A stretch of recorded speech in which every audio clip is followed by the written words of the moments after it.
नमस्कार, आप देख रहे हैं यूपी तक और मैं हूं कुमार अभिषेक। हम हाजिर हैं अपने शो आज का यूपी लेकर। आज बात होगी आज़म खान के रिजॉर्ट हमसफ़र की, जो अब सरकार के निशाने पर है।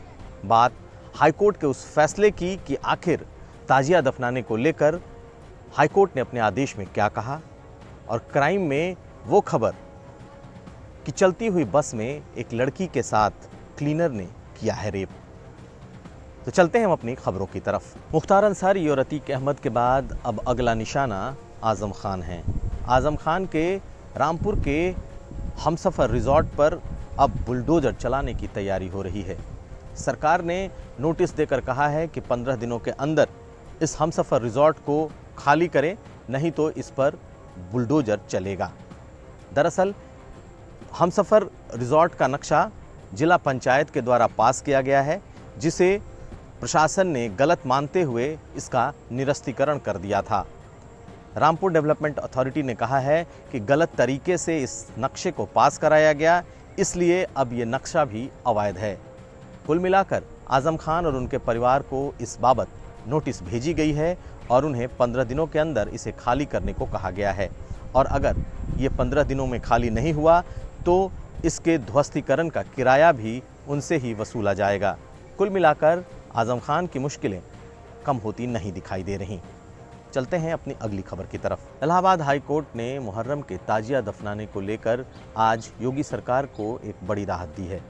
मुस्लिम संगठनों ने मांग की थी कि उन्हें ताजिया दफनाने की इजाज़त दी जाए, लेकिन आज इलाहाबाद हाई कोर्ट ने ऐसी सभी याचिकाओं को रद्द कर दिया और ये कहा कि महामारी के इस दौर में सड़कों पर भीड़ की इजाज़त नहीं दी जा सकती, यानी कि अब ताजिया को लेकर सड़कों पर नहीं निकला जा सकता और ना ही उन्हें दफनाने के लिए भी सड़क पर कोई निकल पाएगा।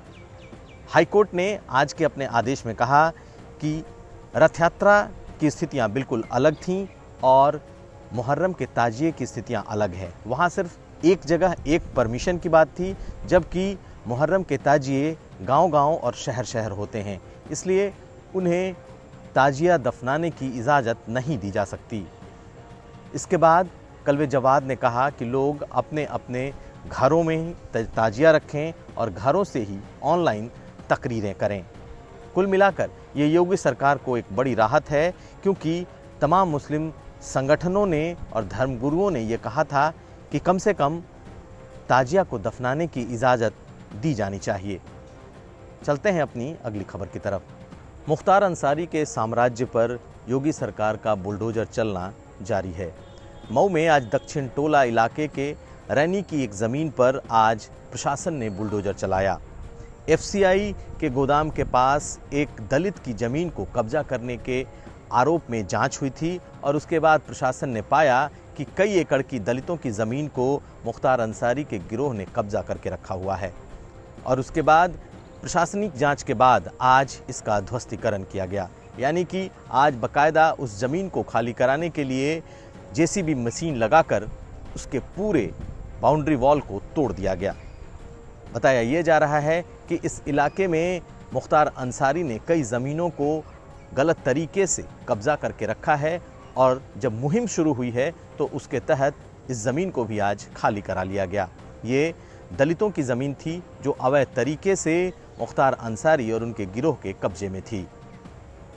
चलते हैं अपनी अगली खबर की तरफ। उत्तर प्रदेश में कोविड अस्पतालों में आत्महत्याओं का दौर जारी है। मुरादाबाद के टीएमयू मेडिकल कॉलेज, जो कि डेडिकेटेड कोविड अस्पताल है, उससे 2 दिन पहले एक कोरोना संक्रमित मरीज ने 6ठे तल्ले से कूदकर जान दे दी है।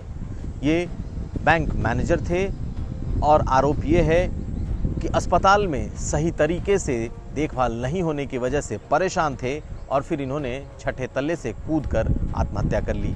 ये कूदने का वाकया सीसीटीवी में कैद हुआ है। आपको बता दें कि इससे पहले भी एक महिला ने इस अस्पताल में कूदकर आत्महत्या कर ली थी। ये कुल मिलाकर उत्तर प्रदेश का तीसरा ऐसा मामला है, क्योंकि वाराणसी के बीएचयू में भी कोविड अस्पताल से कूदकर एक शख्स ने अपनी जान दी थी। कुल मिलाकर उत्तर प्रदेश में कई ऐसे मामले आ गए जब कोरोना से संक्रमित मरीज अस्पतालों से कूदकर आत्महत्या कर रहे हैं। हम चलते हैं अपनी अगली खबर की तरफ। मथुरा में एक दिल दहला देने वाली घटना सामने आई है। मथुरा में एक चलती हुई बस में एक महिला के साथ रेप का मामला सामने आया है। उस लड़की ने एसपी ग्रामीण मथुरा को एक तहरीर देकर कहा है कि लखनऊ से दिल्ली जाते वक्त एक बस में उसके साथ क्लीनर ने गलत काम किया, उसके साथ बलात्कार किया है। पुलिस इसके बाद हरकत में आई, उसने उस बस को जब्त किया और क्लीनर को गिरफ्तार किया है। कुल मिलाकर ये अपने आप में एक पहली ऐसी घटना दिखाई दे रही है जब चलती हुई बस में एक क्लीनर ने उस लड़की के साथ बलात्कार किया हो। हालांकि बस जब्त है और क्लीनर गिरफ्तार किया जा चुका है। बलिया में बीजेपी के पूर्व सांसद भरत सिंह के करीबी रिश्तेदार को गोली मार दी गई। भरत सिंह ने आरोप लगाया है कि ग्राम समाज की जमीन को दबंगों से बचाने के लिए जब उनका पोता उस जगह पर गया तो इन दबंगों ने उसे गोली मारी है। पूर्व सांसद का पोता इस समय घायल है, लेकिन निश्चित तौर पर इसने एक बार फिर कानून और व्यवस्था पर सवाल खड़े किए हैं। हालांकि पूर्व सांसद सरकार का बचाव करते दिखे और कहा कि ये एक गांव के एक मामले में घटी हुई घटना है, इसे किसी तरीके से सरकार के लॉ एंड ऑर्डर से जोड़कर नहीं देखा जाना चाहिए। लेकिन अपराध है कि रुकने का नाम नहीं ले रहा। मैनपुरी में एक शर्मसार करने वाली घटना सामने आई है। एक महिला और एक पुरुष को कथित तौर पर आपत्तिजनक स्थिति में पकड़े जाने के बाद कुछ लोगों ने इन दोनों की पिटाई की है, इनके सर के बाल काटे और इन्हें जूते और चप्पलों की माला पहनाकर गांव में घुमाने का प्रयास किया। लेकिन पुलिस के पहुंचने के बाद वो ऐसा नहीं कर पाए। लेकिन इस जोड़े के साथ जो काम किया गया है वो बेहद ही शर्मसार करने वाला है। वाराणसी में गंगा का जल स्तर लगातार बढ़ता जा रहा है। आज दशाश्वमेध घाट के पुलिस चौकी तक गंगा का जल स्तर पहुंच गया। ये खतरे के निशान से 3 मीटर नीचे है, लेकिन वाराणसी के कई प्रमुख घाट इस वक्त डूब चुके हैं। सभी तरह का नौका परिचालन यहाँ बंद है और घाट किनारे मंदिर और घाट डूबे हुए हैं। कुल मिलाकर सबको इंतज़ार गंगा के जलस्तर के कम होने का है। और अब कोरोना से जुड़ी खबरें। आज योगी सरकार के एक और मंत्री सतीश महाना कोविड पॉजिटिव हो गए।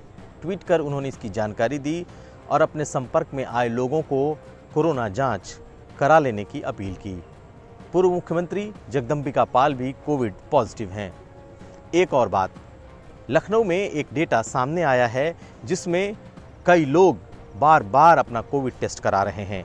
ऐसे 3 से 4 हज़ार लोगों का डाटा सरकार के पास है जो पिछले कुछ महीनों में कई बार अपना कोविड टेस्ट करा चुके हैं और अब सरकार ऐसे लोगों को रोकने की तैयारी में है। कुछ लोग अपने संबंधों का फायदा उठाकर लगातार कोविड टेस्ट कराते जा रहे हैं। अब आखिर में जान लीजिए क्या कहता है उत्तर प्रदेश का कोरोना मीटर। आज कुल 5,684 लोग कोरोना संक्रमित हुए, 4,882 लोग ठीक होकर अपने घरों को गए। आज कुल 62 लोगों की मौत कोरोना से हुई, जबकि 3,356 लोग अब तक कोरोना से उत्तर प्रदेश में अपनी जान गंवा चुके हैं। 53,360 लोग इस वक्त कोरोना के सक्रिय मरीज यानी कि एक्टिव मरीज उत्तर प्रदेश में हैं। उत्तर प्रदेश की खबरों को समेटे ये था हमारा शो आज का यूपी। हम फिर हाजिर होंगे आज का यूपी लेकर कल आपके सामने। तब तक आप देखते रहिए यूपी तक।